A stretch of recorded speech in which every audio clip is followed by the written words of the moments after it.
Good morning, students. Today we start our next topic, that is theory base of accounting, accounting standards and Indian accounting standards. In our previous topic we discussed about the various accounting terms, the basic terms which are commonly used in accounts. I hope वो accounting terms आपकी अच्छे से अब clear है. वो terms आपको हमेशा आपकी टिप्स पे रहनी चाहिए, तभी आपकी अकाउंटिंग जो है वो इजी होएगी. आज जो हमने डिस्कस करना है वो है theory base of accounting, standards and Indian accounting standards. अब जो हमारे अकाउंटिंग स्टैंडर्ड्स हैं, जिनमें अकाउंटिंग प्रिंसिपल्स, यहाँ पे प्रिंसिपल्स का मतलब क्या है, जो हमारे सिद्धांत होते हैं, कॉन्सेप्ट, कन्वेंशंस, जो कॉमनली हर बिजनेस जो है वो फॉलो करता है. क्योंकि ये जो हमारे रूल्स हैं, जो ये हमें पैरामीटर्स प्रोवाइड करते हैं, इन्हीं के बेसिस के ऊपर हमारी फाइनेंशियल स्टेटमेंट्स को प्रिपेयर किया जाता है. So basically GAAP provides the basic rules, and with the help of these rules, these guidelines which is provided by ICAI, that is Institute of Chartered Accountant of India, we are prepare our financial statements. So जो हमारे accounting standards हैं, जिनको provide किसने करवाया, Institute of Chartered Accountant of India, जिसको already हमने business में भी पढ़ा था, रेगुलेटेड अथॉरिटी. तो जितनी हमारी अकाउंटिंग, जितनी हमारी प्रिंसिपल्स हैं, अकाउंट्स के रूल्स हैं, रेगुलेशंस हैं, वो सारे के सारे ये इंस्टीट्यूट हमें प्रोवाइड करता है. और जो ये हमें रूल्स, रेगुलेशंस, कॉन्सेप्ट, कन्वेंशंस जो कॉमनली हर बिज़नेस फॉलो करता है, it's also known as the generally accepted accounting principles. We can say GAAP. GAAP क्या है? बेसिक रूल्स, पैरामीटर्स, कंस्ट्रेंट्स, जिसकी हेल्प से हम अपनी अकाउंटिंग को ऑपरेट करते हैं.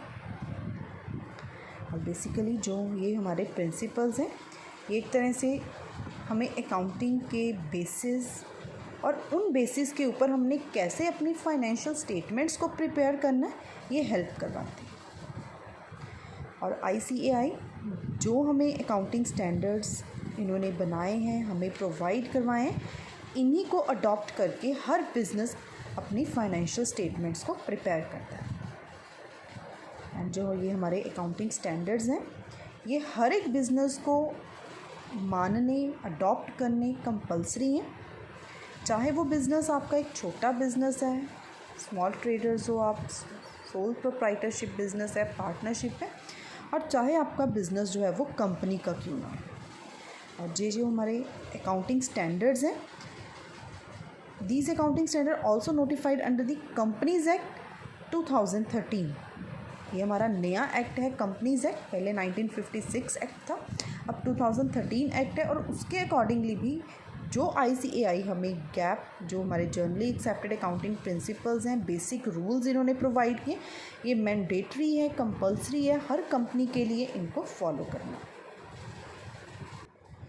सो according to the American Institute of Certified Public Accountants, the accounting principle means the principle of accounting are the general law और rule adopted or proposed as a guide to action, a settled ground or basis of conduct or practice. जो हमारे principles of accounting है, ये हमें एक journal law मतलब जिसके behalf पे हम अपनी अकाउंटिंग को करते हैं. रूल्स, जो रूल्स हमें प्रोवाइड करवाए गए हैं उनको हम अडॉप्ट करते हैं. Proposed as a guide to action, ये हमें गाइडेंस प्रोवाइड करते हैं कि हमने कैसे अपनी फाइनेंशियल नेचर की ट्रांजैक्शंस को बिजनेस में रिकॉर्ड करना है. सेटल्ड ग्राउंड, कैसे हमने सेटलमेंट करनी है. एंड और द बेसिस ऑफ कंडक्ट और प्रैक्टिस. जो हमारे अकाउंटिंग प्रिंसिपल्स हैं, हमने अभी बात की कि ये जो हमारे रूल्स हैं, is are also adopted by the accountant universally. हर जगह यही रूल जो है वो अप्लाई होंगे। जो रूल्स हमने करने वो हर एक पर्सन के लिए, आप चाहे इस बुक को पढ़ रहे हो, आप किसी और बुक को पढ़ रहे हो, या कोई और बिजनेस प्रैक्टिकली भी अगर हम बात करें तो वहाँ पे भी यही रूल्स रेगुलेशंस जो हैं वो कंसीडर किए जाएंगे। और इन्हीं के बेसिस के ऊपर जो हमने अपना अकाउंटिंग प्रोसेस किया था, journal, ledger, trial balance, financial statements, वो प्रिपेयर की जाएंगी। और जो हमारे ये रूल्स होते हैं, नॉर्म्स होते हैं अकाउंटिंग के, जिनमें हमने अपनी एसेट्स, लायबिलिटीज़, एक्सपेंस, इनकम्स हर एक को रिकॉर्ड करना है। और हर एक के लिए इन प्रिंसिपल्स के सेम मीनिंग है, सेम रूल्स रेगुलेशंस जो हैं वो होते हैं। तो ये जो हमारे प्रिंसिपल्स हैं, अकाउंटिंग प्रिंसिपल्स, इनको दो कैटेगरी में कैटेगराइज किया गया। First is accounting concept and second one is the accounting conventions. Accounting concept means the basic fundamental assumption जो कि एक अकाउंटिंग को करने के लिए, ऑपरेट करने के लिए हम यूज़ करते हैं। और ये जो हमारे कॉन्सेप्ट होते हैं, these are again generally accepted accounting rules. इनके जो मीनिंग है वो जर्नली ऑल ओवर यूनिवर्सल यही रूल जो है वो माने जाते हैं। इन्हीं के बेसिस के ऊपर, इन कॉन्सेप्ट के बेसिस के ऊपर हमारे बिजनेस की ट्रांजैक्शंस को रिकॉर्ड किया जाता है, फाइनेंशियल स्टेटमेंट्स को प्रिपेयर किया जाता है। और ये जो हमारे अकाउंटिंग कॉन्सेप्ट है, फाइनेंशियल स्टेटमेंट्स जो हम प्रिपेयर करते हैं और जो इनसे हमारा रिज़ल्ट निकलता है, हमने जो इन्फॉर्मेशन अपने फर्दर यूज़र्स को प्रोवाइड करनी है, तो बेटरमेंट के लिए वही हम रिज़ल्ट आगे शो करते हैं। और उसी के बेसिस के ऊपर अपनी नेक्स्ट जो स्ट्रेटजी है, नेक्स्ट डिसीजन मेकिंग प्रोसेस है, उसको हम फॉलो करते हैं। Second one is the accounting conventions. जो अकाउंटिंग कॉन्सेप्ट्स होते हैं, these are the basic assumption. हम बिजनेस में कुछ अज्यूम करके चलते हैं, ये आगे जाके सारी डिटेल आनी है इनकी, कौन कौन सी अजम्पशन हम लेके चलते हैं। जो अकाउंटिंग कन्वेंशंस होते हैं, these are the outcome of the accounting practice. हमारा रिज़ल्ट क्या निकलता है, हमारे जो प्रिंसिपल्स हम फॉलो कर रहे हैं over a period of time, उस बिज़नेस पे क्या इफ़ेक्ट कर रहे हैं। और इन केस अगर फ्यूचर में इनमें कुछ चेंजेस करने की ज़रूरत है, तो हम इनमें जो इम्प्रूवमेंट है, बेटरमेंट के लिए, इंफॉर्मेशन, अकाउंटिंग इन्फॉर्मेशन को अच्छा बनाने के लिए हम कर सकते हैं। बट जो हमारे कॉन्सेप्ट होते हैं, ये जैसे चलते आ रहे हैं, ये वैसे ही चलते रहते हैं। जब हम इनकी डिटेल करेंगे आपको, तब इनकी क्लैरिफिकेशन ज़्यादा होगी। Features of accounting principle, that first is the accounting principles are man made. ये हमें नेचर ने प्रोवाइड नहीं करवाए, ये मैन मेड है।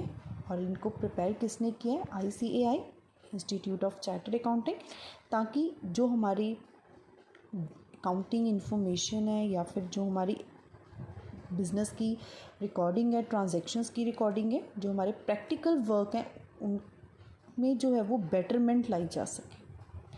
एंड ये जो हमारे प्रिंसिपल्स हैं, जब हम इनको यूज़ करते हैं तो इनसे एक तो यूनिफॉर्मिटी हमारे पास आती है और कन्वीनियंटली हम अंडरस्टैंड कर सकते हैं। जैसे मैंने आपको अभी बताया कि अगर हम कोई भी जगह इनका मीनिंग पढ़ेंगे तो वो सेम मीनिंग ही इनका रहेगा। और ये जो प्रिंसिपल हैं, इनको बेटरमेंट के लिए, रिकमेंडेशन के लिए यूज़ किया जाता है, ताकि हम अपनी अकाउंटिंग इन्फॉर्मेशन को और अच्छे से कर सकें। और इनमें यूनिफॉर्मिटी जो है वो होती है। हम अपने बिज़नेस में अकाउंटिंग प्रिंसिपल्स को यूज़ कर रहे हैं, तो हमारे बिज़नेस में भी सेम उसी तरह से उस इन्फॉर्मेशन को रिकॉर्ड करेंगे। और सेकेंडली, अगर हम किसी और के बिज़नेस की बात करेंगे तो उसमें भी same principle, same rules regulations follow किए जाएंगे। तो अकाउंटिंग प्रिंसिपल्स मैन मेड है। अकाउंटिंग प्रिंसिपल्स आर फ्लेक्सिबल, ये रिजिड नहीं है, ये फ्लेक्सिबल है। हम इनमें चेंजेस जो हैं वो कर सकते हैं और टाइम टू टाइम इनमें चेंजेस की जाते हैं। आपने GST का तो सुना होगा, तो जब GST इंट्रोड्यूस किया गया तो रूल्स जो थे वो उनमें थोड़ी बहुत मॉडिफिकेशन लानी पड़ी, क्योंकि ये फ्लेक्सिबल थे तो आराम से कन्वीनियंटली उसमें चेंजेस जो हैं वो आने शुरू हो गए। तो जो हमारे अकाउंटिंग प्रिंसिपल्स होते हैं these are flexible, not rigid. Accounting principles are generally accepted, already हमने गैप के बारे में पढ़ा है, जर्नली एक्सेप्टेड अकाउंटिंग प्रिंसिपल्स। तो ये जो हमें बेसिस गाइडलाइंस प्रोवाइड करते हैं ये ऑल ओवर हर कोई इसको जो है वो फॉलो करता है, क्योंकि जो हमारे अकाउंटिंग प्रिंसिपल्स हैं क्योंकि हमने इसको यूज़ करना है, तो ये जो अकाउंटिंग प्रिंसिपल्स हमें प्रोवाइड करते हैं इसमें रेलिवेंसी जो है वो होती है। जो रिज़ल्ट हमारे पास आते हैं वो एग्जैक्ट रिज़ल्ट हम अपने यूज़र्स को यूज़ करने के लिए, यूज़फुल बनाने के लिए फर्दर यूज़ करते हैं। ऑब्जेक्टिव, जो अकाउंटिंग प्रिंसिपल्स होते हैं are objective because if they are not influenced by the personal biasness मतलब भेदभाव उसमें करना, and of the person preparing the accounting information. तो ये जो रूल्स हैं हम उसी को फॉलो करते हैं और हर कोई उसी को जो है वो लेके चलता है। फ्लेक्सिबल है, कन्वीनियंट है, तो हम आराम से अपने बिजनेस में बिना किसी ज़्यादा खर्चे के इसको हम यूज़ करते हैं। तो ये तो जस्ट आपको समझने के लिए कि अकाउंटिंग प्रिंसिपल्स क्या होते हैं, किसने हमें प्रोवाइड करवाए हैं और इनके फीचर्स क्या हैं। अकाउंटिंग प्रिंसिपल्स बेसिकली हमारे पास जर्नल, लॉ, रूल्स, गाइडलाइंस हैं जिनकी हेल्प से हम अपने अकाउंटिंग इन्फॉर्मेशन को रिकॉर्ड करते हैं, अपने फाइनेंशियल स्टेटमेंट्स को प्रिपेयर करते हैं। और बेसिकली जो हमारे अकाउंटिंग प्रिंसिपल्स हैं ये यूनिवर्सली हैं। जो रूल्स हमारे पास बने हुए हैं वो ऑल ओवर वही रूल हर जगह फॉलो किए जाते हैं, एंड इसको जर्नली एक्सेप्टेड अकाउंटिंग प्रिंसिपल्स भी बोला जाता है। और इंडिया में गैप जो है वो फॉलो किया जाता है जिसको हम इंडियन अकाउंटिंग स्टैंडर्ड्स कहते हैं। ये आगे जाके टर्म्स आएंगे वैसे हमारे पास। एंड सेकेंडली ये जो हमें रूल्स प्रोवाइड करवाए हैं ये प्रोवाइड करवाए हैं इंडियन जो हमारा इंस्टीट्यूट है चार्टर्ड अकाउंटेंट का, उन्होंने ICAI ने हमें इसको प्रोवाइड किया, institute of chartered accountant of India. और हमारा बिज़नेस छोटा है बड़ा है, चाहे वो कंपनीज़ का बिज़नेस भी क्यों है, 2013 एक्ट के अकॉर्डिंगली भी उसमें जो हमारे अकाउंटिंग प्रिंसिपल्स हैं उनको रिकमेंडेशन दी हुई है, ये मैंडेटरी है, हर बिज़नेस को इसको फॉलो करना ही पड़ेगा। Next is the necessity of accounting principal. Necessity क्यों है, क्योंकि जो अकाउंटिंग इन्फॉर्मेशन है उसको समझने के लिए फर्दर अकाउंटिंग प्रिंसिपल को यूज़ करके अपने अकाउंट्स को प्रिपेयर करने के लिए इनको यूज़ किया जाता है। और जो हमारी अकाउंटिंग इन्फॉर्मेशन है वो तब तक मीनिंगलेस ही रहेगी जब तक हम अपने अकाउंटिंग प्रिंसिपल्स को उसमें यूज़ नहीं करेंगे। और इसी के बेसिस के ऊपर हमारे अकाउंटिंग रिकॉर्ड्स जो हैं वो मेंटेन किए जाते हैं। और बेसिकली जो भी हम प्रिपेयर करते हैं following generally accepted accounting principles, इन्हीं के बेसिस पे जो हमारे रूल्स, कन्वेंशंस, कॉन्सेप्ट, प्रिंसिपल्स, इन्हीं के बेसिस पे हम अपनी अकाउंटिंग को रिकॉर्ड करते हैं। So next is our most important topic, that is fundamental accounting assumption और कॉन्सेप्ट। जो हमारे प्रिंसिपल्स हैं उसको हमने 2 डिवीज़न की हुई हैं, accounting concept and accounting conventions. अब हमने उन्हीं के बारे में पढ़ना है। So these are the assumption and concept. हमारे बिजनेस में कुछ अजम्पशन भी हम लेके चलते हैं।